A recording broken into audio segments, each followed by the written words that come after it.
bienvenue sur notre tutoriel pour notre logiciel VinoQuant 11 Super Plus. Aujourd'hui, on va s'occuper de la ligne de la page courbe de fragmentation. Et évidemment, je vais tout expliquer selon la version 5.6. Alors, on y va. Vous voyez, sur la courbe, il y a trois lignes, celle en vert qui indique la température, celle en rouge qui indique la baisse de poids de mou en alcool probable, et la bleue, c'est la ligne d'augmentation d'alcool. En plus, en haut à gauche, vous voyez le sucre résiduel actuel au moment de la dernière mesure. Tout d'abord, vous pouvez choisir les cuves, soit on appelle sur la liste de drop-down, ou bien par les flèches à gauche à droite. Comme ici dans cette version, j'ai juste une seule cuve, c'est difficile à changer. Ensuite, vous voyez lissage que je vous conseille toujours d'avoir coché. Ça veut dire tout simplement que les lignes sont alignées et que la ligne et la courbe est un peu plus douce. Par contre, les valeurs sont toujours les mêmes et correctes. Si vous voulez voir, par exemple, les valeurs directement dans le graphisme, il faut appuyer 2 fois sur un point et vous voyez directement les valeurs. Ensuite, il y a aussi ce qui n'est pas marqué, c'est la limite de température.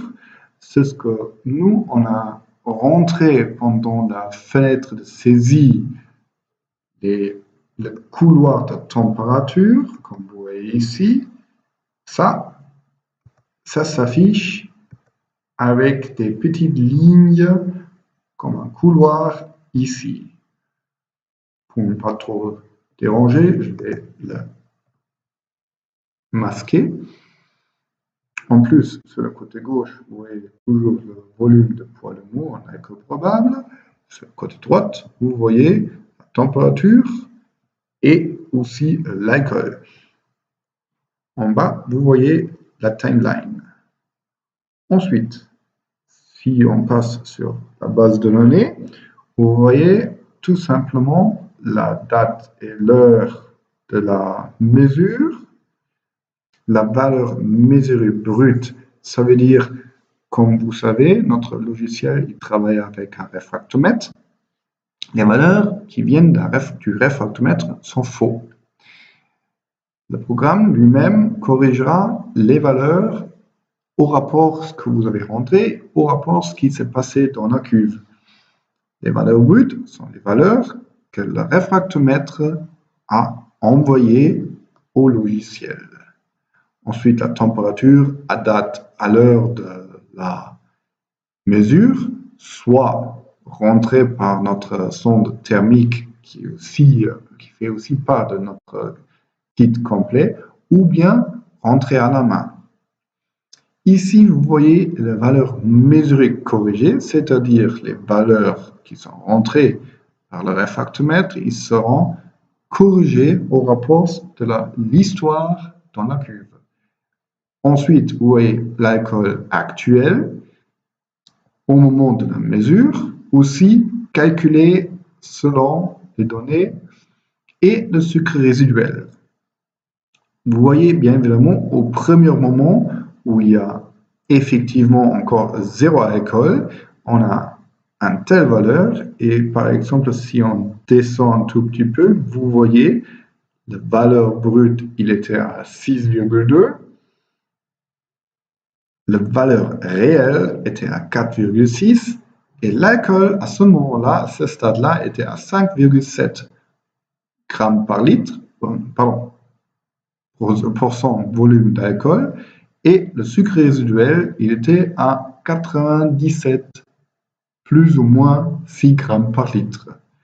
Et effectivement, il y a toujours une petite tolérance de 2%, c'est-à-dire qu'à la fin de 2 grammes, à la fin de la fermentation.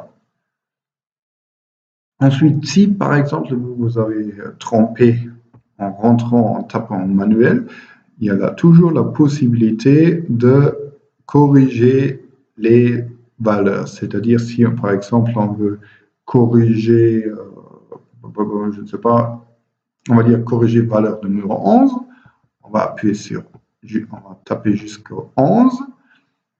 Vous voyez 2,5, on va indiquer 2,6 par exemple, et on appuie sur OK, et vous voyez directement c'est changé.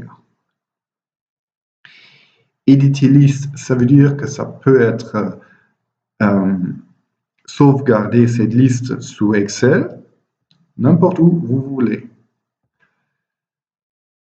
J'abandonne. Hop, hop. Ensuite, il y a la possibilité d'imprimer les courbes. Par exemple, si je vais l'exporter, willst du exporter sur un PDF, il n'y a pas de problème.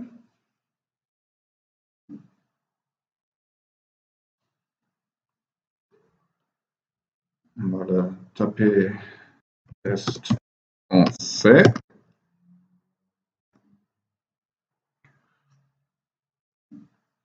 Et directement, tout sera téléchargé avec toutes les données, avec la courbure et toutes les données qui sont rentrées ici. Ensuite, si jamais une fois on s'est trompé en tapant une valeur, vous pouvez toujours effacer la dernière mesure. Comme partout, êtes-vous vraiment sûr? Et puis, non, je ne suis pas sûr, mais dans ce cas-là, vous pouvez supprimer la dernière mesure. Par exemple, si vous vous avez trompé dans la cuve, tout simplement. D'accord. Si vous avez encore d'autres questions, n'hésitez pas à nous contacter soit par téléphone ou soit par email. Merci pour votre attention.